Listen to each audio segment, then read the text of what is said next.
ஒரு ஒரு இசையமைப்பாளர் 5 படம் பண்ணிட்டாவே உள்ள இருக்க எல்லா டியூனும் எக்ஸாஸ்ட் ஆயிடுது, இல்லாமல் போயிடுது, ட்ரை ஆயிடுது.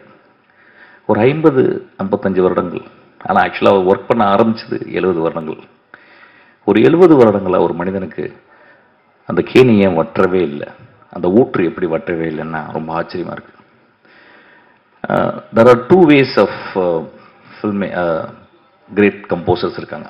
எப்படின்னா ஹார்ட் ஒர்க் பண்ணிகிட்டே இருக்குது, அதுக்கப்புறம் இன்ஹரண்டாகவே அவங்களுக்கு வந்து ஒரு ஒரு அஃபினிட்டி டுவர்ட்ஸ் கிரேட்டர் ஆர்ட் இருக்கும். அந்த மாதிரி பார்த்தீங்கன்னா ஷோஸ்டகோவிச், நான் படித்ததுன்னு நான் கேட்டதில் Shostakovich, Beethoven primarily, Bach, Mozart,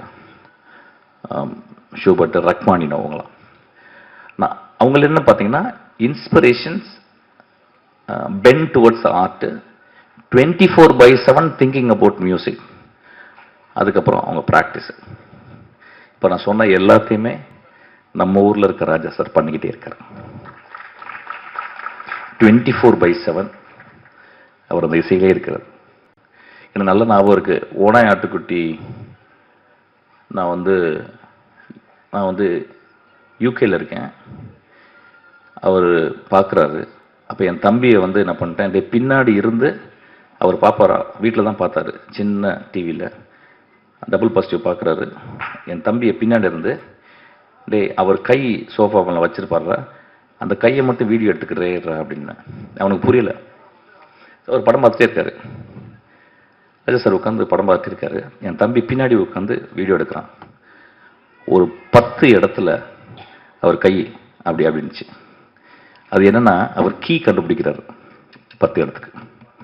அப்போ நான் சொன்னேன் தம்பிட்டு, இந்த படத்தில் எக்ஸ்ட்ரானரி மியூசிக் இருக்குன்னு. அவனுக்கு ஒன்றுமே புரியல.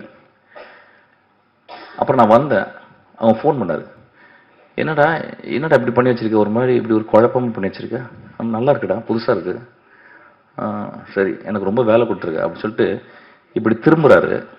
நான் வீடியோவில் பார்க்குறேன், இப்படி திரும்புறாரு. திரும்பிட்டு போன ஒரு பின்னாடி ஒரு கை இருக்கு, ரைட் கை என்னது இப்படி இப்படி ஆட்டுறாரு. எனக்கு தெரிஞ்சு ஒரு கம்போஷன் உருவாச்சுன்னு சொல்லிட்டு. What I'm trying to say, that man, எனக்கு நான் ஒரு 100 வயசு வாழணும்னா அது தேவையில்லை நினைக்கிறேன். 25 வருஷத்துக்கு பிடிங்க அவர் கொடுத்துடலான்னு நான் கேட்குறேன்.